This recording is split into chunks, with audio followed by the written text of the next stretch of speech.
అందరికీ నమస్కారం. పార్వతీదేవి పరమేశ్వరుణ్ణి అడిగిన 3 ప్రశ్నలు. ఏ స్త్రీ సమయం కన్నా ముందే విధవ అవుతుంది? ఏ స్త్రీ ఎప్పుడూ కూడా జీవితంలో సుఖాలని అనుభవించలేదు? ఏ వస్తువుని భర్త అడిగినా కూడా భార్య ఎప్పటికీ ఇవ్వకూడదు? ఈ 3 ప్రశ్నలకి సమాధానాలు పరమేశ్వరుడు పార్వతీదేవికి వివరించిన వివరాన్ని ఈ వీడియోలో మనం తెలుసుకుందాం. ముందుగా ఈ వీడియోకి ఒక లైక్ కొట్టి ఓం నమః శివాయ అని కామెంట్ చేయండి. అలాగే నా ఛానల్ని సబ్స్క్రైబ్ చేసుకోకపోతే ఇటువంటి విషయాలను తెలుసుకునేందుకు నా ఛానల్ని తప్పకుండా సబ్స్క్రైబ్ చేసుకోండి. ఇక కథలోకి వెళదాం. ఒకసారి పరమేశ్వరుడి కైలాస పర్వతం మీద కూర్చుని ఉండగా పార్వతీదేవి పరమేశ్వరుడి దగ్గరికి వస్తుంది. పార్వతీదేవి పరమేశ్వరుడితో ఇలా అంటుంది: స్వామి, నేను మిమ్మల్ని కలవడానికి వస్తూ ఉండగా నా దృష్టి భూలోకంపై పడింది. భూలోకంలో ఒక గ్రామంలో 3 స్త్రీలు ఉన్నారు. ముగ్గురు కూడా ఒకే వయసు గల మంచి స్నేహితులు. అందులో 2 మాత్రం విధవలై దుఃఖభరితమైన జీవితాన్ని గడుపుతున్నారు. ఒక స్త్రీ మాత్రం తన భర్తతో చాలా సంతోషకరమైన జీవితాన్ని జీవిస్తుంది. ఇలా ఎందుకు జరుగుతుంది స్వామి? దీనివల్ల నా మనసులో 3 ప్రశ్నలు ఉన్నాయి. మీరు నా మనసులో మెదులుతున్న ఈ 3 ప్రశ్నలకు సమాధానాలు చెప్పి నా మనసుని శాంతపరచండి అని పార్వతీదేవి అడుగుతుంది. అప్పుడు పరమేశ్వరుడు: ఓ పార్వతి, నీ మనసులో మెదులుతున్న 3 ప్రశ్నలు ఏమిటో అడుగు, నేను సమాధానాలు చెప్పి నీకు పూర్తి వివరణ ఇస్తాను అని పరమేశ్వరుడు పార్వతీదేవికి చెబుతాడు. అప్పుడు పార్వతీదేవి: స్వామి, నా మొదటి ప్రశ్న, ఏ స్త్రీ సమయం కన్నా ముందే విధవ అవుతుంది? రెండో ప్రశ్న, ఎటువంటి స్త్రీకి జీవితంలో ఎప్పుడూ కూడా సుఖం అనేది లభించదు? ఇక మూడో ప్రశ్న, ఏ వస్తువుని భర్త అడిగినా కూడా భార్య ఎప్పటికీ ఇవ్వకూడదు? ఈ 3 ప్రశ్నలకి సమాధానం చెప్పి నా మనసుని శాంతపరచండి పార్వతీదేవి అడుగుతుంది. పరమేశ్వరుడు: ఓ పార్వతి, నేను ఈ ప్రశ్నలకి సమాధానాలు ఒక చిన్న కథ ద్వారా చెబుతాను. నువ్వు కథను శ్రద్ధగా విను, ఎందుకంటే ఈ కథలోనే నీకు కావలసిన సమాధానాలు దొరుకుతాయని చెబుతాడు. అప్పుడు పార్వతీదేవి చెబుతుంది: స్వామి, మీరు కథని ప్రారంభించండి. ఈ కథను నేను ధ్యాస పెట్టి వింటాను. మీరు ఎప్పటి వరకు అయితే కథని చెబుతూ ఉంటారో అప్పటి వరకు నా మనసు ఇక్కడే లగ్నమై ఉంటుంది అని పరమేశ్వరుడు కథని ప్రారంభిస్తూ పార్వతీదేవితో చెబుతాడు. ఓ పార్వతి, సుమంగళి స్త్రీగా మంచి సుఖమైన జీవితాన్ని అనుభవిస్తుందని చెప్పిన ఆ స్త్రీ ఒక రాజుగారి దగ్గర పనిచేసే నౌకరి యొక్క భార్య. ఆ నౌకరికి తన భార్య అంటే ఎంతో ఇష్టం, అపారమైన విశ్వాసం, నమ్మకం. తను మహాపతివ్రతని తను అందరితో చెప్పి మురిసిపోతూ ఉంటాడు. తన భార్యకు తన మీద అమితమైన ప్రేమ ఉందని అందరితో చెబుతూ పొగడ్తల వర్షంతో ముంచేస్తాడు. ఇలా తన భార్య గురించి అందరితో పొగడ్తలు చేస్తూ ఉండగా మెల్లమెల్లగా ఈ విషయం రాజుగారి వరకు చేరుతుంది. ఈ విషయం తెలుసుకున్న రాజుగారు ఆ నౌకరిని పిలిపించి: నువ్వు అందరితోనూ చెబుతున్నావంట కదా నీ భార్య మహాపతివ్రతని. నిజంగా నీ భార్య అంతటి పతివ్రత? నీకు పూర్తి విశ్వాసం ఉందా అని నౌకరిని రాజుగారు అడుగుతారు. ఆ మాటలు విన్న నౌకరి రాజుగారితో అంటాడు: నా భార్య మీద నాకు పూర్తి నమ్మకం ఉంది. నాకు నా భార్య మీద చాలా విశ్వాసం. తనకి నేనంటే అమితమైన ప్రేమ. తను మహాపతివ్రత అని రాజుగారితో గర్వంగా చెబుతాడు. అదే సమయంలో రాజుగారి పక్కన ఉన్న మంత్రి అంటాడు: నువ్వు నీ భార్య గురించి ఇన్ని చెబుతున్నావు కదా, నేను నీ భార్య పతివ్రతా ధర్మాన్ని భంగపరిచినట్లయితే నీకు ఎటువంటి శిక్ష విధించాలో చెప్పు అని నౌకరిని అడుగుతాడు. దానికి ఆ నౌకరి చెబుతాడు: నా భార్య యొక్క పతివ్రతా ధర్మాన్ని మీరు భంగపరిచినట్లయితే నన్ను ఉరితీయండి. అలాగే నౌకరి కూడా రాజుగారిని అడుగుతాడు: ఈ మంత్రి కనుక నా భార్య యొక్క పతివ్రతా ధర్మాన్ని భంగపరచకపోయినట్లయితే మీరు అతనికి ఎటువంటి శిక్ష వేస్తారో చెప్పండి రాజుగారు అని. దానికి రాజుగారు అంటారు: మంత్రిని నేను ఉరితీస్తాను అని. అప్పుడు మంత్రి నౌకరిని అడుగుతాడు: నేను నీ భార్య దగ్గరికి వెళ్ళి ఎటువంటి వస్తువుని తీసుకొచ్చి నీకు చూపిస్తే నీ భార్య యొక్క పతివ్రతా ధర్మం భంగమైనట్లు నువ్వు భావిస్తావో చెప్పు అని. నౌకరి అంటాడు మంత్రితో: నువ్వు నా ఇంటికి వెళ్ళి నా వివాహ కానుకగా ఇచ్చిన కత్తిని తీసుకొచ్చి నాకు చూపించు. నా భార్య దానిని భద్రంగా ఉంచింది. నా భార్య దగ్గర నుంచి నువ్వు ఆ కత్తిని తీసుకొచ్చి నాకు చూపించినట్లయితే నువ్వు నా భార్య పతివ్రతా ధర్మాన్ని పూర్తిగా నష్టపరిచావని నేను నమ్ముతాను అని నౌకరు మంత్రితో అంటాడు. ఇద్దరూ కూడా ఒప్పందానికి ఒప్పుకుంటారు. తర్వాత మంత్రి పట్టణానికి వెళతాడు. అక్కడ ఊరిలో ఉన్న వ్యక్తిని కలుస్తాడు. ఆ వ్యక్తి ఎటువంటి వాడంటే డబ్బు కోసం ఏ పనైనా చేసేవాడు. ఆ వ్యక్తికి జరిగినదంతా మంత్రి చెబుతాడు.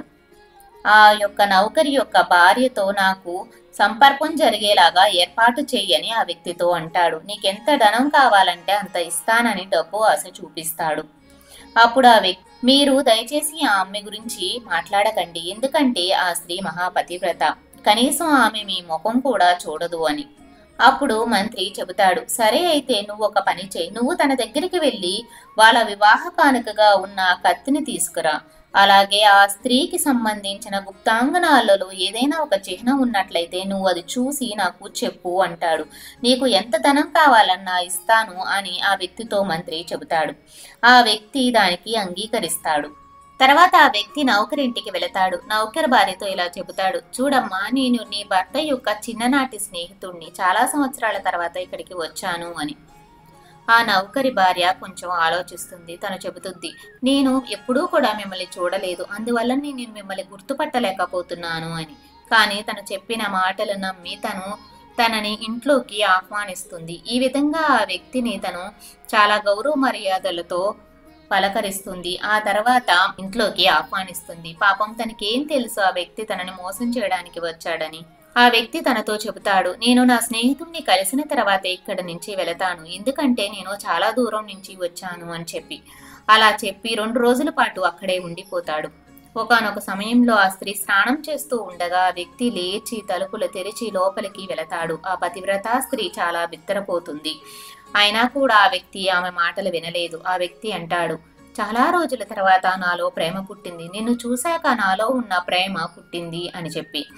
తను బిత్తరపోయి భయంతో వణికిపోతుంది. అయినా కూడా తనని విడవకుండా తన 2 చేతులతో తన కళ్ళు మూసి తన ఒంటి మీద ఉన్న పుట్టుమచ్చలని చూస్తాడు.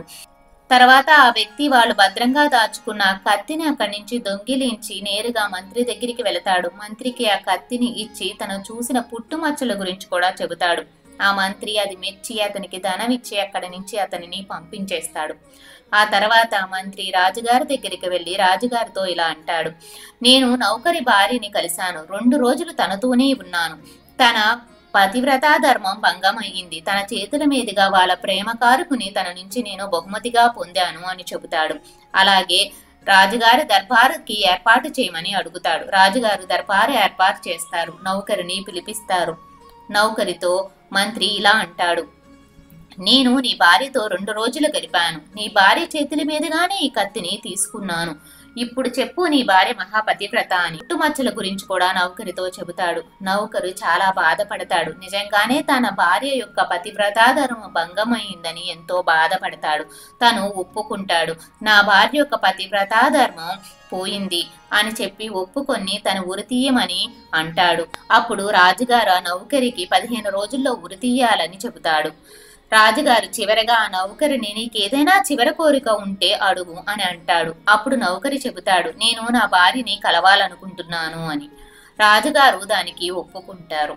నౌకరి నేరుగా తన భార్యని కలవడానికి ఇంటికి వెళతాడు. నౌకరి తన భార్యతో ఇలా అంటాడు, నువ్వు నాకు చాలా ద్రోహం చేశావు. నీపై నేను అపారమైన విశ్వాసం పెట్టుకున్నాను. మంత్రితో షరతు ఒప్పుకున్నాను. రాజుగారి ఎదుట దర్బారులో అందరి ముందు చెప్పాను, నా భార్య పతివ్రతా ధర్మాన్ని నష్టం చేసినట్లయితే నన్ను ఉరితీయండి అని. ఇప్పుడు నన్ను ఉరితీయబోతున్నారు అని చెబుతాడు. నువ్వు నాకు ద్రోహం చేసి నన్ను చాలా బాధ పెట్టావు.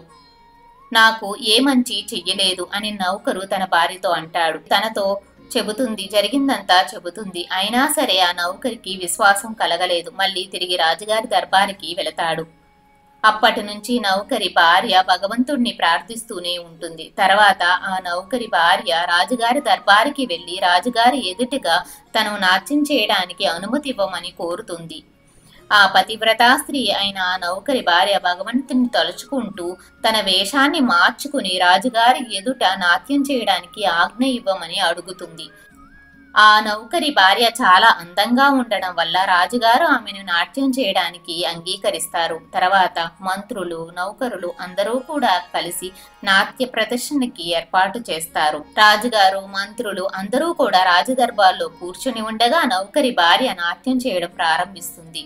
రాజుగారికి ఆ స్త్రీ నాట్యం చాలా బాగా నచ్చుతుంది. అప్పుడు రాజుగారు అన్నారు, నువ్వు ఏమి అడిగినా నేను ఇస్తాను. నీ నాట్యం అద్భుతంగా ఉంది, నీకు ఏం కావాలో అడుగు అని. నువ్వు ఏదడిగితే నేను అది ఇస్తానని రాజుగారు మాట ఇస్తారు. అప్పుడు ఆ పతివ్రత స్త్రీ రాజుగారితో చెబుతుంది, ఈ సభలో ఉన్నవారే నా దగ్గర దొంగతనం చేశారు, నా దగ్గర డబ్బులు తీసుకున్నారు, ఇప్పటి వరకు తిరుగు ఇవ్వలేదు, వారికి ఉరిశిక్ష వెయ్యండి అని చెబుతుంది. అప్పుడు రాజుగారు అంటారు, సరే, వారికి ఖచ్చితంగా నేను శిక్ష వేస్తాను, ఆ దొంగ ఎవరు చెప్పు అని వాళ్ళ పేర్లు చెప్పమని అడుగుతాడు. ఆ స్త్రీ, ప్రభు, నీ మంత్రి గారే ఆ దొంగ అని చెబుతుంది. అతన్ని వెంటనే ఉరితీయమని రాజుగారిని అడుగుతుంది. ఇది విన్న మంత్రి లేచి వెంటనే అంటాడు, నేనెప్పుడూ కూడా ఈ మొహం కూడా చూడలేదు, ఏ దొంగతనము చేయలేదు, నేను ఈ రోజు వరకు ఈమె మొహాన్నే చూడలేదు, ఈమె దగ్గర నేను ఎలా దొంగతనం చేయగలుగుతాను రాజా అని మంత్రి చెబుతాడు. ప్రభువా, ఈ మంత్రికి నేను తెలియదు, నా మొహం కూడా చూడలేదని చెప్పాడు కదా, మరి ఈ కత్తిని మంత్రి ఎక్కడి నుంచి తీసుకుని వచ్చాడు? నేను మీ దగ్గర పనిచేసే నౌకరి యొక్క భార్యని, నేనిప్పుడు మీకు మా ఇంట్లో జరిగిందంతా వివరిస్తాను అని రాజుగారితో అంటుంది. ఆ మంత్రి నా దగ్గర ఒక వ్యక్తిని పంపించాడు, గుప్త స్థానంలో ఉన్న నా పుట్టుమచ్చల గురించి తెలుసుకున్నాడు. ఆ వ్యక్తి మా ఇంట్లో ఉన్న కత్తిని దొంగిలించి ఈ మంత్రికి తీసుకెళ్లి ఇచ్చాడు. మంత్రిగాడు పంపించిన ఆ వ్యక్తి మా ఇంటికి వచ్చి నాతో చెప్పాడు, ఈ వ్యక్తి నా భర్త యొక్క స్నేహితుడును అని. అతను మా ఇంటికి అప్పుడే మొదటిసారి వచ్చాడు, అందువల్ల అతను ఎవరో నాకు తెలియదు. నేను ఆ వ్యక్తిని చాలా గౌరవంగా చూశాను, మా ఇంట్లో ఉండడానికి ఏర్పాట్లు చేశాను. ఆ విధంగా పతివ్రతా స్త్రీ చెప్పిన మాటలు విన్న రాజుగారు ఆ వ్యక్తిని రాజుగారి దర్బార్కి పిలిపిస్తారు. ఆ వ్యక్తి జరిగిన విషయం అంతా చెబుతాడు. తర్వాత రాజుగారు మంత్రికి ఉరి తీయాలని చెబుతారు. నౌకరి భార్య అయిన పతివ్రత స్త్రీ రాజుగారితో చెబుతుంది, నేను నా భర్తని చాలా ప్రేమిస్తున్నాను, ఎప్పుడూ కూడా నా భర్త పేరుని ఒక్కసారి కూడా నా నోటెంట పలికినదే లేదు అని రాజుగారితో చెబుతుంది. ఇంతటితో కథ పూర్తయిందని పరమేశ్వరుడు పార్వతీదేవితో చెబుతాడు. పార్వతి, నీ మొదటి ప్రశ్న, ఏ స్త్రీ సమయం కన్నా ముందే విధవ అవుతుంది? ఎవరైతే తన భర్తని పేరు పెట్టి పలుకుతారో ఆ స్త్రీ సమయం కన్నా ముందే విధవ అవుతుంది.